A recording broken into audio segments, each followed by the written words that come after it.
지난 목요일에는 우리 연회 감독님과 또 각 지방의 대표인 감리사님들 부부가 모여서 우리 교회에서 협의회를 갖게 되었습니다. 연회 수장이었던 감독님도 또 각 지방의 행정 책임자인 감리사님들이 온다고 하니 저뿐만 아니라 여선교회에서도 많이 신경을 써주시는 모습을 보게 되었습니다. 회의를 마치고 점심 식사를 하였고 또 친교실에서 커피를 나누고 헤어질 때 우리 모든 분들이 너무 감사하는 마음으로 환대를 받았고 또 식사가 맛있었다 모든 분들이 칭찬해 주셨습니다. 제가 봐도요 완벽할 정도로 잘 준비가 되었고 또 모든 것이 아름답게 마무리되는 모습을 통하여 하나님께 감사를 드렸습니다. 이를 위하여 많은 분들이 수고해 주셨습니다. 우리 장로님, 권사님들이 반차를 내셔갖고 봉사하시고 안내를 했을 뿐만 아니라 여선교회들은 음식을 위하여 3일 동안 나오셔서 봉사하는 그 손길을 통하여 제가 깨달은 것은 무엇이냐, 우리 교회 참 하나님을 사랑하고 재단에 충성하는 성도들이 참 많구나 라는 생각 가운데 담임 목사로서 감동을 받고 감격스러웠습니다. 자, 그리고 그 중에서도 우리 한 집사님이 저의 마음을 더 기쁘게 하여 주었는데, 우리 김정호 집사님이 직장생활을 하고 있지만 시간을 좀 이렇게 낼 수 있기 때문에 제가 좀 젊은 분 중에 한번 오셨으면 좋겠다라고 전화를 드렸습니다. 그런데 이미 목요일 날 약속한 미팅이 있기 때문에 그때는 올 수 없고 늦게라도 와서 뒷마무리를 돕겠습니다 라고 그렇게 전화를 끊었습니다. 그런데 당일날 우리 그 집사님이요 예상보다 예배 시간보다 1시간 먼저 왔습니다. 그리고 저한테 인사했습니다. 제가 그분이 늦게 온다고 했는데 일찍 온 이유를 물어보지는 않았지만 저는 그럴 거라고 봅니다. 담임 목사가 전화를 해서 부탁을 하니 부담이 있을 것이고 그 부담 가운데 약속을 취소하지 않았을까라고 봉사하지 않았을까라는 생각을 하게 됩니다. 신앙생활은요 편하게 할 수 있습니다. 신앙생활은요 취미생활처럼 할 수 있습니다. 그런데 그런 신앙은요 성장할 수 없고 믿음이 자랄 수 없다는 것은 여러분도 알 수 있을 것입니다. 때로는 힘들지만 때로는 어려움이 있지만 믿음을 다하여 아멘하고 충성하고 순종할 때 그곳에서 하나님의 거룩한 은혜도 임할 것이고 믿음도 성장할 수 있다라는 것입니다. 다시 말하면요 훌륭한 신앙인이 되기 위해서는 교육이 필요하고요 훈련이 필요합니다. 여러분 군대가 좋아서 가는 사람 있습니까? 그런데 남자라면 군대를 가야 됩니다. 그런데 군대 생활 보면 처음에는 저들이 군 생활을 제대로 할까 그런 마음이 있지만 2달 동안 3달 동안 훈련을 받으면 멋진 군인이 되는 거 아니겠습니까? 신앙생활도 마찬가지입니다. 믿음이 없는 것 같고 부족한 것 같지만 그러나 신앙 훈련을 통하여 순종하고 그 길을 걷는다면 훌륭하신 장로님처럼 권사님처럼 그 믿음의 길을 여러분도 거둘 수 있다라는 것입니다. 사랑하는 성도 여러분, 올 한 해를 뒤돌아볼 때 여러분들은 신앙 훈련을 통하여 믿음이 자라나고 성숙해졌다라고 말할 수 있겠습니까? 오늘 본문의 내용은요 감사가 무엇인지를 가르쳐주며 그리고 감사 훈련이 될 수 있도록 그렇게 살아야 된다는 것을 가르쳐주시는 교훈의 말씀을 우리에게 전해주고 있습니다. 누가복음 17장에 보면 예수님과 나병 환자 10명이 만나는 이야기로 시작되고 있습니다. 자, 성경에서는 나병 환자, 문둥병자라고 하지만 요즘 사람들은 한센병이라고 말하고 있습니다. 이 한센병은 무엇이냐? 눈이나 코나 얼굴 가운데 도토리만하게 정말로 도드라지는 결절의 질병이라고 말할 수 있고요. 또 이 질병은 손과 발의 뼈를 녹여서 그 뼈나 살이 녹아지면서 떨어져 나가는 현상을 말하고 있습니다. 그런데 이 병이 무서운 것은 무엇이냐? 본인에게도 위험하지만 주변 사람들에게 전염이 됐다라는 것입니다. 과거에는 그래서 만성 전염병으로 절대로 사람 접근하지 못하도록 하고 격리했었지만 지금은 다행히 의학이 발달되었고 약을 먹으면 전혀 전염하지 않았기 때문에 위험한 질병은 아니다 그렇게 이야기하고 있습니다. 어찌되었든 예수님 당시에는요 만성 전염병이었기 때문에 저들은 멀리 격리되어서 따로 살게 되었고 사람들을 만날 수도 없었습니다. 그런데 또 한 가지 저들의 마음을 아프게 하는 것은 율법이 저들을 죄인으로 취급하였다라는 것입니다. 그래서 저들은 절대로 일반 사람을 만날 수 없고 길거리에 나올 수도 없습니다. 그리고 저들이 혹여나 일반 사람들을 만나면 이렇게 외쳐야 됩니다. 자기 옷을 찢고 그리고 머리를 풀어헤치며 입을 막아야 됩니다. 혹여나 전염병이 나갈까봐 입을 막으며 이렇게 외쳐야 됩니다. 나는 부정하다. 나는 죄인이다. 나는 부정한 사람이다. 이렇게 마치지 않으면 징계를 받을 수밖에 없는 상황이었습니다. 정상으로 태어나지 못한 것도 억울하고 힘든데 율법으로 죄인으로 취급받으니 사람의 삶이 아니라 괴롭고 힘든 나날을 보낼 수밖에 없었던, 소망이 없었던 절망적인 저들이었을 것입니다. 자, 그런데 한 가지 기쁨의 희망의 소식이 들려옵니다. 예수님께서 우리 마을에 오신다라는 것입니다. 예수님께서 오시는데 예수님에 대한 소문은 무엇이냐? 예수님이 기도만 해주면 질병 가운데 고침을 받고 안진뱅이가 일어서며 중풍병자가 고침을 받는다라는 것입니다. 무엇보다도 또 다른 소문이 있는데 예수님은 죽은 자를 살리셨다는 능력의 주님이라는 소문을 듣게 되고, 죽은 자를 살리실 수 있는 주님이라면 문둥병도 한센병도 고칠 수 있다라는 믿음 가운데 저들은 예수님을 꼭 만나기를 원했습니다. 그러면서 저들은요, 예수님 오기를 기다리고 있는 와중에 저들은 가까이 예수님 앞에 접근할 수 없기 때문에 멀리서 외치고 있습니다. 나사렛 예수님, 우리를 불쌍히 여겨주옵소서. 예수님, 우리 제발 고쳐주옵소서. 예수님, 우리를 정상적으로 만들어주는 기적을 베풀어 주옵소서. 저들이 외치기 시작합니다. 저도 목회를 해보면요, 성도들이요, 저한테 기도해달라고 할 때 이분들이 마음이 없이 억지로 기도를 해달라는 사람도 있고요, 정말 소원이 이루어지게 하여 간절하게 바라는 분이 있다는 거 저도 알고 있습니다. 마찬가지입니다. 지금 문둥병들은요, 고침받기 위하여 멀리 가까이 갈 수는 없지만 얼마나 간절하게, 얼마나 소망하는 마음으로 예수님을 부르짖고 또 부르짖겠습니까? 자, 그러면 주님이요, 가까이 다가서 평상시처럼 안수기도는 하지 못할지라도 멀리서라도 뜨겁게 간절히 기도해 주는 것이 우리가 생각하는 상식 아니겠습니까? 그런데 오늘 성경 본문을 보면요, 우리의 뜻과 전혀 다르게 주님이 반응하셨다라는 겁니다. 자, 같이 읽어봅니다. 누가복음 17장 14절 말씀입니다. 시작. 보시고 이르시되 가서 제사장들에게 너희 몸을 보이라 하셨더니 그들이 가다가 깨끗함을 받은지라. 아멘. 자, 오늘 성경 말씀은 간단히 요약하게 설명하지만 제가 여러분들에게 질문할게요. 예수님이요, 이 10명의 문둥병자 환자들에게 기도해 줬어요? 기도 안 해줬어요? 기도해 줬어요? 안 해줬어요? 우리가 2000년 전에 어땠기 때문에 명확하게 알 수는 없지만 오늘 성경 구절 보면 기도 안 해주셨습니다.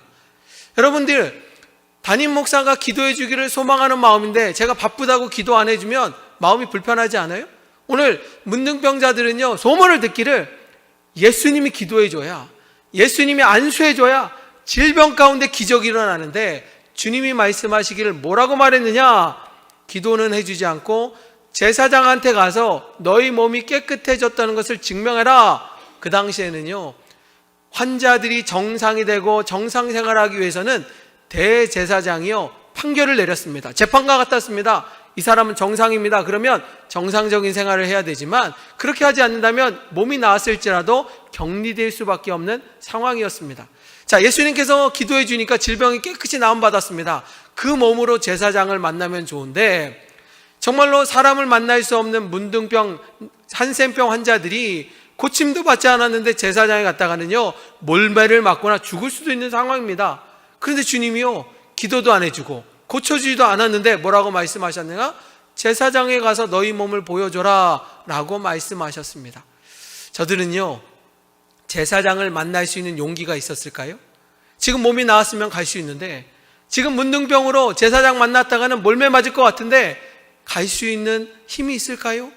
오늘 성경 보면 주님이 기도해 줬으면 좋았을 텐데 무슨 연유인지 기도해 주지 않았다라고 말하고 있고요, 그들은 가는 길 가운데 고침을 받았다라고 성경은 말씀하고 있습니다. 성경을 보면요, 주님이요, 치유의 역사와 능력의 역사를 많이 보여주시지만 주님이 항상 묻는 것이 있습니다. 너는 고침받을 것을 믿느냐? 라는 것입니다. 주님은 우리에게 최소한의 믿음과 순종을 원하시는 것이고요. 그 자리 가운데 역사가 일어난다는 사실을 믿는 우리 호산나 성도가 되기를 주님의 이름으로 축복합니다. 은혜 받으려면요, 제단에 나오라는 얘기입니다. 은혜 받으려면 믿음을 다하여 기도하라는 얘기입니다. 그것이 은혜 받고 믿음 받는 우리가 해야 될 도리고, 주님은 그곳에서 은혜를 베풀어 주신다. 성경은 우리에게 말씀해 주고 있습니다. 어찌되었든 저들은요, 예수님의 능력을 믿었고 기도는 안 해줬지만 한편은 섭섭했지만 순종하는 마음으로 대제사장에게 찾아갑니다. 그런데 어찌된 일인가요? 제사장도 놀래고요, 10명의 문둥병자도 다 놀랐습니다. 주님이 기도해 주지 않음에도 불구하고 질병이 깨끗이 나왔습니다. 한 명이 나온 게 아니라 10명 모두가 깨끗함을 받았다라고 말씀하고 있습니다. 그래서 믿음의 사람들은요, 기도받는다고 응답받는다, 그 믿음도 좋지만 하나님의 역사하는 방법은 다양하다라는 것입니다. 하나님은 여러분들이 말씀을 읽다가도 고쳐주시고, 여러분들이 성경을 읽다가도 고침받고요, 하나님이 고치겠다면 꿈속에서도 고쳐주시는 역사가 임하기 때문에 우리 믿음의 사람들은요, 항상 깨어 기도하며 주님의 은혜를 사모해야 될 줄 분명히 믿습니다. 제가 지난 금요일에는요, 이렇게도 말씀했습니다. 의학도 하나님이 주신 선물이기 때문에 아프다고 그냥 가만히 있지 말고 병원에 가는 것도 하나님의 축복이다 말씀드린 것처럼 하나님의 치유 역사는 다양하고 아름답기 때문에 그 믿는 믿음 가운데 우리는 열심을 다해야 된다라는 것입니다. 제사장이 보니까요, 문둥병 환자들이 다 깨끗이 나음받았습니다. 신기하기도 하고 정말 기적의 역사가 일어났다 하면서 이렇게 선포합니다. 이 10명은 정상이 되었습니다. 이제는 정상적인 생활을 할 수 있습니다. 그렇게 선포하였고 그들은 격리된 생활이 아니라 이제는 자유로운 몸이 되었다라는 것입니다. 여러분 한번 상상해 볼까요? 수년 동안, 아니 태어날 때부터 격리되어서 제한되고 고통받는 저들이요, 자유형을 얻었다. 얼마나 기쁜 일이겠습니까? 먼저 뭐 하고 싶겠습니까? 아마 저도 상상해 보니까요, 저들 가운데 부모님을 만나 뵙지 못했다면 부모님께 인사드리고 싶은 사람이 있었을 것입니다. 아니 저들 가운데는요, 늘 격리되었고 외톨이였고 외로웠는데 시장에 가서 사람들이 북적이는 곳에 가서 정말 수제비도 먹고 육개장도 먹고 떡볶이도 먹고 아이스크림도 먹으면서 남들이 보통 생활하는 것처럼 나도 누려보고 싶은 그 마음이 분명히 있었을 것입니다. 아니 예쁜 옷을 사서 나도 멋지게 하고 다니고 싶은 그런 마음이 있었을 것입니다.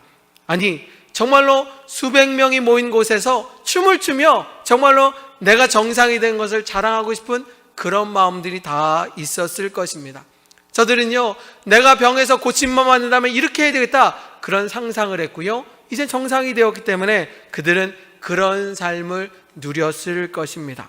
자, 그런데 그 10명 중에 9명은 자기 뜻대로 자기 멋대로 갔지만 한 사람은요, 자기를 고쳐주신 예수님의 은혜를 생각하여 다시 예수님한테 찾아가는 이야기가 성경 가운데 나와 있습니다. 자, 한번 읽어볼까요? 누가복음 17장 15절 16절 말씀 같이 한번 읽어볼까요? 시작. 그 중에 한 사람이 나온 것을 보고 큰 소리로 하나님께 영광을 돌리며 돌아와 예수의 발 아래 엎드려 감사하니 그는 사마리아 사람이라. 아멘. 10명 중에 9명은 아니지만 한 사람은 돌아와 주님 앞에 엎드려, 주님 너무나 감사합니다. 나를 고쳐주신 하나님의 은혜 감사합니다. 늘 상상만 해왔고 외롭고 괴로움 가운데 살았는데 나를 이렇게 정상으로 만들어주신 주님의 은혜 내가 평생 잊지 않고 감사하는 마음으로 살겠습니다. 그렇게 고백했다라는 것입니다. 자, 그러면 제가 한번 물어볼게요. 10명 중에 9명은 예수님을 찾아가지 않았지만 저들 마음 가운데 예수님한테 고맙다는 마음이 있을까요? 없을까요? 있어요? 없어요? 있어요. 그렇죠. 저들은 예수님이 고쳐줬다는 걸 알고 있고요, 마음속에 감사하는 마음이 분명히 있었을 것입니다. 자, 그런데 오늘 본문을 통하여 우리가 기억할 것은 감사하는 마음은 다 가졌지만 표현하는 사람과 표현하지 않는 사람의 결과는 분명히 다르다는 것을 성경이 말씀하고 있습니다. 자, 오늘 말씀은요, 주님께서 기적을 행하였다, 그거에 말씀에 초점이 있는 것이 아니라 은혜를 받은 자가 감사할 수 있는가, 아니 은혜를 받은 자가 감사함을 넘어 주님 앞에 표현할 수 있는가 라는 것을 주님이 여러분들에게 묻고 있는 중요한 메시지 중에 하나라는 것입니다. 그렇기 때문에 주님은요, 주님 앞에 엎드려 정말로 감사를 표현하는 그 한 사람을 통하여 이렇게 말씀하셨습니다. 자, 같이 읽어볼까요? 누가복음 17장 17절에 보면 예수님의 반응입니다. 같이 있습니다. 시작. 예수께서 대답하여 이르시되 10사람이 다 깨끗함을 받지 아니하였느냐? 그 9은 어디 있느냐? 주님이요, 한 명 돌아온 자에게 묻습니다. 9명도 고침받았는데 다 어디 갔느냐? 자, 그러면 주님이 섭섭한 거예요? 화가 나신 거예요? 섭섭하고 화가 나신 거죠. 그런데 여기 본문만 보면 그렇게 해석할 수 있어요. 왜냐? 주님은요, 이미 수백 명, 수천 명한테 사랑을 베풀어주고 기적을 행하셨습니다. 그런데 성경 어디에도요, 정말 주님 앞에 돌아와 감사했다, 감사하지 않아서 주님 삐졌다, 주님 섭섭했다, 그런 구절 하나도 없어요. 주님은 1%에도 그런 기대를 한 것이 아니라 그냥 사랑하는 마음으로 고쳐주셨고 사랑하는 마음으로 기적을 행하셨습니다. 그럼에도 불구하고 오늘 본문을 통하여 주님이 우리에게 말씀하고 메시지처럼 들려주고 싶은 이야기는 뭐냐? 감사하는 것도 훈련이다. 감사를 통하여 하나님께 표현하는 것이 맞다라는 것을 우리에게 가르쳐주기 위하여 오늘 본문을 우리에게 말씀하고 있습니다.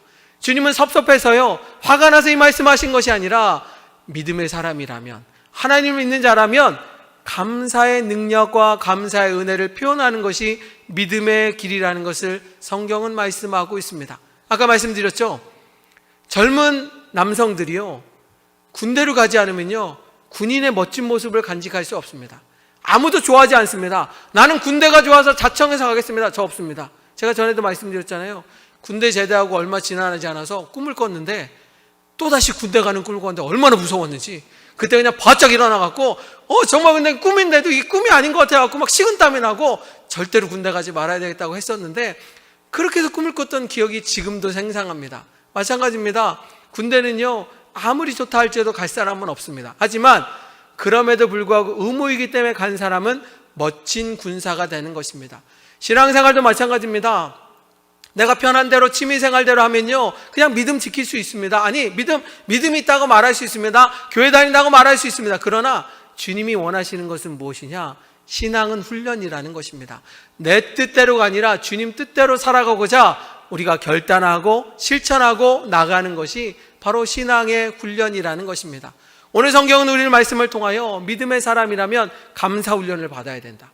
믿음의 사람이라면 불평하지 말고 그 자리 가운데 감사를 통하여 하나님의 은혜를 경험해야 된다. 성경은 말씀하고 있습니다. 우리 사랑하는 성도 여러분, 우리 함께 감사 찬양이라는 걸 부르면서 그냥 대충 부르지 말고 가사를 생각하며, 주님, 내가 주님의 은혜를 사모합니다. 나에게 은혜 주신 거 감사합니다. 그런 고백하는 마음으로 함께 찬양하시겠습니다. 우리 함께 찬양하겠습니다. 우리 1절 2절 찬양하면서 가사 생각하며 우리 고백 드리겠습니다. 날 구원하신 주 감사, 모든 것 주신 감사, 지난 추억이 내 감사, 주 내 곁에 계시네, 양기로운 봄철의 감사, 외로운 가을날 감사, 사라진 눈물도 감사, 나의 영원 평안에 응답하신 기도 감사, 거절하신 것 감사, 해처럼 높으신 감사, 모든 것 신의 아픔과 기쁨도 감사, 절망 중위로 감사, 측량 못할 은혜 감사, 그 신사랑 감사해. 아멘. 이 찬양에 보면요, 감사할 조건이 있을 때 감사하라. 여러분, 이것도 쉬운 일 아니에요. 그죠? 우리는요, 점점 고집이 세지고 내 뜻대로 하고요, 만족하지 못하는 거 살고 있습니다. 여러분, 정말 부자인 사람한테 물어보세요. 행복하냐고. 그렇게 말하지 않습니다. 더 버셔야 되는데, 더 가져야 되는데, 그렇지 못해서 억울하다라고 말하는 게 이 세상 아니겠습니까? 그런데 이 가사에 보면요, 주신 것에 대해서 감사해야 되지만, 내가 주님 앞에 응답받지 못해도 감사할 수 있느냐? 내가 기쁘고 정말 행복할 때 감사하지만, 어렵고 힘들지만 하나님의 은혜를 사모하며 감사할 수 있느냐라고 묻고 있습니다. 사랑하는 성도 여러분, 여러분은 어떻게 살고 계십니까? 믿음의 길을 걷고 호산나께 성도라고 말하면서 정말로 하나님을 사랑한다고 말씀하고 있습니까? 잘 될 때는 감사하죠. 그러나 정말로 어렵고 힘들 때마다 정말로 주님을 의지하면서 감사하는 마음으로 살아가고 있습니까? 올 한 해를 뒤돌아보면요, 사실 감사할 조건이 별로 없습니다. 벌써 작년 12월 달에 계엄령을 통하여 우리 대한민국은 혼란과 분열의 대한민국이 됐습니다. 보수와 진열의 분열, 젊은이와 어른들의 싸움, 경제적인 파탄, 그리고 정말로 신용도도 하락, 위대한 대한민국이 아니고요, 위기의 대한민국이라고 올해 다 알고 있을 것입니다. 뿐만 아니라 미국의 이상한 대통령이 뽑혀갖고 계속 우리를 괴롭히고 있으니 얼마나 힘들고 어렵습니까? 뿐만 아니라 각 세계들은요, 자국주의에 빠져갖고요, 신냉전 시대에 빠졌습니다. 예전에는 그래도 강대국들이 어려운 나라 도와주는 것이 그들의 덕이라고 했는데, 이제는 완전 이기적에 빠져서 정말로 힘들고 어려운 시대에 살아가고 있습니다. 뿐만 아니라 환경 파괴로 인하여 날씨는 극단적으로 변했습니다. 이번에도요, 이번 주 김장한다는 거 고민 많이 하고 어제까지 결정 못했습니다. 왜? 배추가 안 나온다고 그래갖고. 전에 같으면 이 시간에 배추도 많이 나오고 풍성해야 되는데 날씨가 이랬다 저랬다 해도 없으니 정말 어려운 시대가 되었고, 봄, 가을이 없어지는 참 어려운 시대가 되지 않았습니까? 뭘 봐도요, 감사할 조건이 없고요, 불평불만할 것이 많이 있을 밖에 없습니다. 그런데 그것만 보면 그럴 수 있지만 다시 뒤돌아보면요, 나에게 주신 은혜가 얼마나 많은지 알고 계십니까? 저는요, 목회자이기 때문에 병원 신방을 자주 갑니다. 그래서 여러분, 병원 신방 가보면요, 빈자리가 없어요. 거기 보면 어린아이들도 있고요, 젊은 사람도 많고요, 아픈 사람이 너무나 많아서 때로는 마음이 속상할 때가 많이 있습니다. 그런데 건강 주셨잖아요. 삼시세끼 먹을 수 있잖아요. 잠잘 수 있는 장막 있지 않습니까? 그리고 무엇보다도 우리가 하나님 앞에 매달릴 수 있는 믿음 더하여 주셔서 절망 가운데서도 일어설 수 있는, 제가 말씀드렸잖아요. 한 해에도요, 하루에도 자살하는 사람이 50명이 넘어요. 그런데 학자들은 말하기를 50명이 죽으려면 최소 100배 되는 5,000명이 자살 시도를 한다는 거예요. 그러니 얼마나 어려운 시대 가운데서도 내가 절망 가운데서도 믿음 지키고 일어설 수 있는 소망을 갖고 있는 믿음 있는 게 얼마나 행복한 것입니까? 제가 올해 감리사를 대보니까요, 우리 지방뿐만 아니라 연에 많은 소식을 듣는데 참 안타까운 일은 교회가요, 교회 역할을 못하는 것뿐만 아니라 아픈 교회들이 너무나 많아요. 성도들이 모였는데 서로 분열하고 서로 자기 주장만 내세우고 타협하지 않는 저들을 보면 저는 물음표를 던집니다. 저분들 신앙생활하는 거 맞나? 성경 말씀에 살고 있나? 그런 말이 들 정도로 속상합니다. 그런데 우리 교회는 평안하여 정말 서로 사랑하고 말씀에 의지하고 순종하는 우리 교회 다닌다는 것이 얼마나 행복한 것입니까? 다시 말하면요, 여러 가지 많은 이유를 통하여 불평할 수도 있지만 다른 편으로 보면 감사할 조건이 너무나 많은데 우리가 그렇게 살지 못하고 있다는 것을 기억하길 바랍니다. 성경은요, 뭐라고 말하느냐? 아무것도 없을지라도 하나님께 감사하는 하박국을 통하여 우리에게 메시지를 전하고 있습니다. 자, 한번 읽어볼까요? 하박국 3장 17절 말씀 같이 읽어봅니다. 시작. 비록 무화과 나무가 무성치 못하며 포도나무에 열매가 없으며 소출이 없으며 밭에 식물이 없으며 우리의 양이 없으며 외양간에 소가 없을지라도 나는 여호와로 인하여 즐거워하며 나의 구원의 하나님을 인하여 기뻐하리로다. 아멘. 여호와로 인하여 나는 그것으로 만족합니다. 난 그걸로 감사할 수 있습니다. 나는 그것으로 행복합니다 라고 고백하고 있습니다. 추수감사절을 앞에 두고요, 여러분이 꼭 기억해야 될 것은 왜 추수감사주일이 이루어졌고 우리가 매년 기념하느냐, 그 의미를 알면서 우리는 감사 생활을 해야 된다라는 것입니다. 청교도들은요, 영국에서 잘 먹고 잘 지내고 있었습니다. 문제는 종교적인 자유가 없었기 때문에 그들은 예배 생활을 온전하게 할 수 없고 기도할 수 없었기 때문에 그들이 택했던 방법은 뭐냐? 미지의 땅. 그 당시 미국은 미개한 땅이었거든요. 미국에 가서 우리 다른 거 기대하지 않는다. 우리 잘 먹으려고 온 거 아니다. 예배를 마음껏 드릴 수 있는 미개의 땅으로 가겠다고 택한 것이 미국이었습니다. 그러면요, 정말 신앙을 지키기 위하여 그곳에 갔다 그러면 하나님이 역사해 주셔서 도와주면 얼마나 좋을까요? 그들이 고백하기를요, 미국 땅에 정착했을 때 102명이 정착을 했는데 그 다음에 47명이 세상을 떠났습니다. 폭풍으로, 질병으로, 여러 가지 어려움으로, 인디안의 침략으로 거의 과반수가 목숨을 잃고요, 정말 흉년이 되었고 먹을 것이 없는 그런 고통 가운데 저들은 눈물을 흘리며 하나님의 도움을 구하였습니다. 그런데 어느 날 한 사람이 기도를 하면서 깨닫고 이렇게 말합니다. 우리가 울며 그냥 힘들다고만 고백하지 말고 그럼에도 불구하고 반이나 살아있고 우리가 어렵고 힘들다 해도 먹을 수 있고 그리고 지낼 수 있는 것에 대하여 오히려 감사하면 어떻겠는가라는 마음 가운데 저들은 정말로 추수감사절을 지키면서 하나님 앞에 감사를 고백했다라는 것입니다. 부족한 것도 많고 억울한 것도 많고 속상한 것도 많아서 원망하는 것이 아니라 그럼에도 불구하고 살아있도록 도와주시고 그리고 함께 할 수 있게 하시고 이 어려운 가운데서 믿음 지키게 하시고 우리가 다른 것 때문에 온 것이 아니라 경배하고 찬양하고 예배드릴 수 있는 길을 열어주신 하나님 앞에 저들은 마음껏 찬양하며 추수감사절을 지켰고 그리고 칠면조 음식을 먹으면서 하나님께 감사를 드렸다라는 것입니다.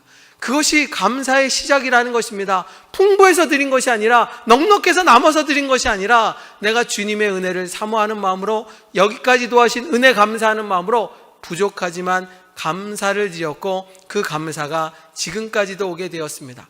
그런데 감사한 일은요, 추수감사절이 지나고 얼마 지나지 않아 그들을 그렇게 괴롭던 인디언들이요 갑자기 찾아와서 협상하자라고 말합니다. 우리 더 이상 싸우지 맙시다. 서로 도웁시다. 불가침 조약을 맺읍시다. 그걸 통하여 저들과 화해하기 시작하였고 그리고 저들은 그 땅에서 농사 짓는 법을 배워 그 다음에 풍족하게 추수감사절을 지켰다라는 것입니다. 바로 이것이 감사의 능력이요 감사의 은혜라는 것은 무엇이냐? 내가 많은 것을 얻었기에 주님 앞에 드리는 것도 감사하지만 부족하고 연약함에도 불구하고 나를 지켜주신 은혜와 앞으로 나에게 복을 주신 하나님 앞에 정말로 나의 마음을 드리는 것이 추수감사절의 의미라는 것입니다. 사랑하는 성도 여러분, 우리 믿음의 사람들은요 그런 은혜로 살아가야 되는 것입니다. 하나님은 살아있고 하나님이 은혜 베풀어 주시고 그리고 나에게 반드시 역사한다는 것을 믿는 믿음의 성도가 되기를 주님의 이름으로 축원합니다. 최용호 목사님 에세이 보면요 감사의 이런 글이 있습니다. 감사하면 마음이 유쾌해집니다. 감사하면 몸이 가벼워집니다. 그래서 감사하라는 겁니다. 감사하면 은혜가 흘러넘칩니다. 그리고 감사하면요 사람들이 좋아집니다. 내가 감사하면 미웠던 사람도 좋아진다라는 것입니다. 그분의 고백 아니겠습니까? 그런데 감사하면 이게 진짜인지 가짜인지 모르는데 좋은 것 같아요. 감사하면 돈이 생깁니다 이라고 썼더라고요. 감사하면 돈이 생깁니다. 이 목사님이 이렇게 고백했는데 이것도 맞는 것 같아요. 왜? 하나님의 은혜가 임하니까. 감사하면 사랑과 능력이 생깁니다. 감사하면 건강해집니다. 감사하면 기쁨이 넘칩니다. 그런데 마지막이 참 좋은 것 같아요. 감사하면 무조건 좋습니다. 바로 하나님은 여러분들에게 감사를 요구하는 것이 모자라서가 아니라 여러분들 더 축복하기 위하여 여러분들이 복된 삶을 살기 위하여 주님이 여러분들에게 감사의 마음을 가지라고 그것이 복이라고 무조건 좋아진다라고 말씀하고 있습니다. 오늘 본문의 마지막에 보니까요 10명의 사람 가운데 아까 얘기한 것처럼 예수님에 대한 고마운 마음 분명히 다 똑같이 있었습니다. 그러나 주님 앞에 엎드려 주님 앞에 나와서 예배드리고 경배했던 그에게 주님은 10명은 나오지 9명이냐 그걸로 끝나는 것이 아니라 돌아온 자에게 이렇게 축복해 주십니다. 자, 같이 읽어볼까요? 누가복음 17장 19절입니다. 자, 같이 읽을까요? 시작. 그에게 이르시되 일어나 가라. 내 믿음이 너를 구원하였느니라 하시더라. 아멘. 병 고쳐줬던 문득병 자에게 주님이 나머지 9명 어디냐 그걸로 끝나는 것이 아니라 돌아온 감사할 줄 아는 그 자에게 주님이 말씀하시기를 너에게 구원이 임하였다. 너에게 구원이 임할 것이다. 여러분 이거는 좁은 일로 말하면요 천국 백성 되어야겠다라는 거지만요 넓은 의미로 보면 뭐냐, 하나님이 너와 함께 하실 것이다. 너를 한 번으로 축복으로 만족하는 인물이 아니라 감사할 줄 아는 자, 내가 끝까지 책임지고 영원히 책임지고 복을 내려는 하나님의 은혜라는 것입니다. 사랑하는 성도 여러분, 감사는요 그래서 훈련입니다. 감사는 내가 주님의 말씀에 의지하여 내가 믿음 생활에 순종하며 훈련받아 그 길을 갈 때 그것이 복되고 아름다운 사실을 기억하시면서 다음 주일날은 추수감사주일입니다. 여러분이 정말 주님을 사랑하여 올 한해 열심을 다한 것도 알고 있지만 그러나 이 중에서는 아까워서 부족해서 그냥 아무것도 하지 못하고 그냥 주님 앞에 여러 가지 정말 고개를 들지 못하는 성도들도 있을 것입니다. 사랑하는 성도 여러분, 다음 주일날은 아름다운 추수감사주일이 되길 원합니다. 주님 오늘 말씀하지 않았습니까? 감사하는 거 다 똑같이 알고 있습니다. 다 세상 사람도 감사할 줄 압니다. 그러나 감사는 표현하는 것입니다. 다음 주에는 다른 어떤 데보다도 예쁘게 하고 오십시오. 멋있게 하고 오십시오. 화장도 진하게 하고 오십시오. 빨간 옷도 많이 오십시오. 그리고 정말로 풍성한 자리 가운데 내 마음을 다하여 내가 주님을 사랑합니다 표현할 수 있는 그 자리가 될 때 바로 그 자리에 하나님의 놀라운 은혜와 축복이 임하기를 주님의 이름으로 축원합니다. 그래서 감사는 능력입니다. 오늘 마지막에 감사를 표현했던 문둥병자에게 너의 구원이 임하였더라.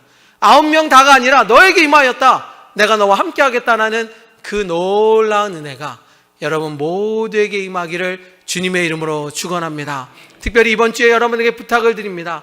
내일부터 어떠한 상황 가운데서도 불평이 아니라 감사하십시오. 감사의 훈련을 하십시오. 그리고 주일날 감사의 감격으로 주님께 영광 올려드립시오. 그것이 바로 하나님이 기뻐하시는 아름다운 성도의 모습이라는 사실을 기억하시며 정말 감사의 아름다운 역사가 임하는 우리 호산나 모든 성도가 되기를 주님의 이름으로 축원합니다.